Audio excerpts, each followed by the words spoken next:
За, яг энэ засгийн амнааттай холбоотой тодруулаад нэмэлт хариулт авъя. Тэгэхээр ер нь оюутлогын бүлэг орд дээр нэмэлтээр байгуулагдах байгаа хөрөнгө оруулалтын гэрээнд энэ хуулийн төсөлд орж ирж байгаа 10% таацтай засгийн амнаатал орохгүй гэж ойлгох уу? Яг тэгэхээр одоо манай ашигт малтамлын тухай хууль дээр болохоор 10%-аар орж ирээд ингээд хилцүүлэгдээд явж штэ тийм ээ. Тэгэхээр буурчна гэсэн үг.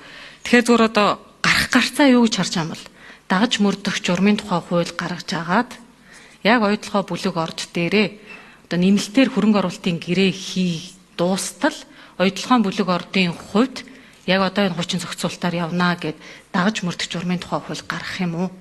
Энэ болохоор их хурал дээр хийдэг асуудал болох баг. Эсвэл Эрдэнэ төвлөрдөр дээр нэг улсын хурлын тогтоол орж ирэх гэж байгаа шүү дээ, тийм ээ. Амнаатыг нь одоо хിവэр нь байлгана гэд. Яг одоо бид нарт харагдсан дээр бол харагдахгүй байна. Яг тэрнтэй адилхан нэмэлт улсын хурлын тогтоол гаргаад яг энэ оюутлогын бүлэг ордод бол энэ хамаарахгүй гэж гаргах юм уу? Одоо ирээдүйд дуудахгүй орох гэж байгаа засгийн төслүүдэд бид нар оюутлогоо дээр нэмж байгуулагдах хөрөнгө оруулалтын гэрээнээс болоод гацаагаад гэж болохгүй гэж бодож байна. Тэгэхээр яг энийхээ гарцыг манай энэ хуулийн төслийг боловсруулсан ажлын хэсгийнхэн юу гэж харж байна вэ? За, эхний асуулт. Дараагийнх нь хуулийн төсөлд зүрийн аж үйлдвэр эрдэс баялагийнхан орон нутагт хүлтэй болоод тэрийгэ бэхжүүлэх зүйлээ оруулах байсан шүү. За, ингээд олон тусгай зөвшөөрлүүд олгогдсон. За, одоогор бол яг үүндээ бол тийм газар нутгийн хэмжээтэйгээ харьцуулах юм бол олон тусгай зөвшөөрөл байхгүй. Гэхдээ газар дээр нь очиод хянжийдэг, харж идэг тийм орон нутагт хүл байхгүй байсаар ирсэн хэдхэн жилийн өмнө 7 газар бүс гэж байгуулад нэг овоо олон хүний бүрэлдэхүүнтэй баг ажиллуулж байсан нь одоо тус бүрдээ 2 хүнтэй ашигт малтмал газрын тусны газарт байгаа байхгүй.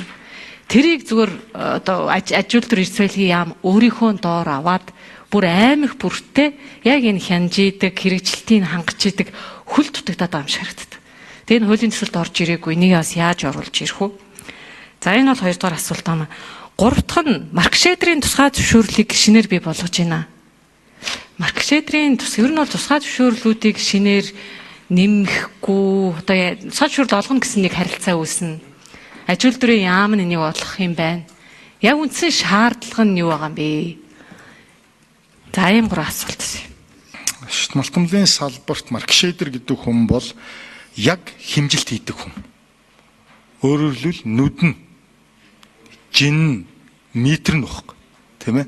Одоо уян гишүүн бол одоо манай салбарын дэд сайд дээр ажиллаж байсан энэ геологийн салбарын доктор хүн маш сайн мэдж яг л одоо чухал асуултууд асуугаад байна.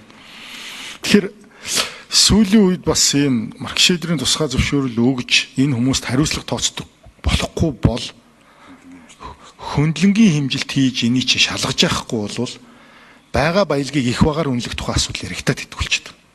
Хөрснөөс хэрэгжилтийн асуудал яригдаад идэх болчиход. Тулгай зэлгийн асуудал яригдаад идэх болчиход. Тэр энийг хяндаг байяа л гэж. Хяналт шалгалт дарамтыг бууруул гэдэг нь зөв. Гэхдээ баялагын салбар дээр хэдүүлээ бас нэг чангахан шиг байхгүй бол болохгүй байна. Алдаад байна. Ийм учраас энийг оруулж ирж байгаа. Олон хүн биш байх. Бас салбараа тэр чигт муухай хэлээд явах. Цөөн тооны зарим санаатай итгэдэг үйлдэл байна. За, 2 дугаар асуудал орон нутагт төлөлтөө болох тухай асуудал. За, яг одоо ийм л юм да. Одоо Монгол улсын нийт төсвийн орлогын 30%-ийг бүрдүүл дотоодын нийт бүтээгдэхүүний 34%-ийг бүрдүүлээд орж ирж байгаа шинэ $100 болгоны 95%-ыг оруулж ирдэг салбар манай салбар. Тэгэхдээ 17 яамны 17 дахь баг төсөвтэй яам байдаг өөрөө. Эндээ гомдолдгоо бид нар. Төсөв хүнд байгаа энэ үед бид нар одоо шинэ оронтой үүсгээд ингээд явна гэхээсээ илүүтэй байгаа нөөц бололцоогоо ашиглаа явъя л гэж үзэж байгаа. Үнэн улсын хэмжээнд 7 хүн хяналт тавьдаг. Гэхдээ бас нэг зарчмын ойлголт байгаамаа. Гişүн. Юу гэхээр өөрөө зөвшөөрөл өгөөд ингээд явуулдаг байгуул одоо салбар нь өөрийгөө хянах чинь бас нэг тийм зохистой биш байгаа байхгүй. Тийм учраас одоо энэ байгаль орчны салбарт энэ нөхөн сэргээлт хариуцлагатай уулуурхатай холбоотой хяналтыг өгж байгаа. Байгаль орчны салбар бол сум болгонд байгаль орчны байцаагчтай. орон нутгийн сумын засаг дарга, аймгийн засаг дарга нар энэ хариуцлагатай уулуурхаа байгаль орчинтой холбоотой нөхөн сэргээлтийг 100% хариуцах нь бас нөгөө талдаа зохимжтой байгаад хянах ёстой байхгүй өөр салбараас энийг. Ийм учраас одоо бол бид энийг бас оруулж ирсэнгүй.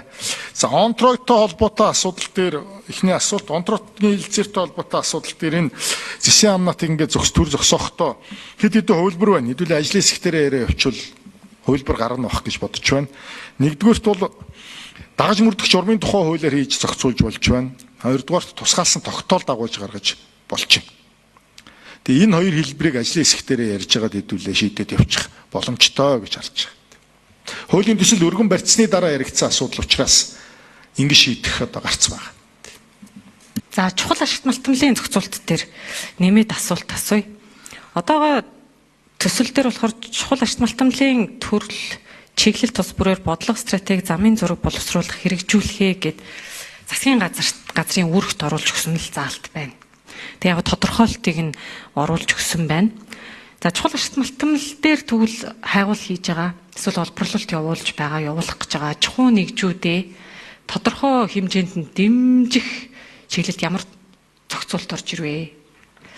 Тэгээ яваандаа чухал ашигт малтмал нь явсараа багад стратегийн ашигт малтмалын орд болоод л бүр хатуураа явчих үедээ. Уул нь яг энэ заалт орж ирж байгаагийнх дээр энэ чиглэлийг хөгжүүлээд өгөөч, хайгуулыг хийгээд өгөөч, судлаад өгөөч л гэсэн ойлголт байх ёстой.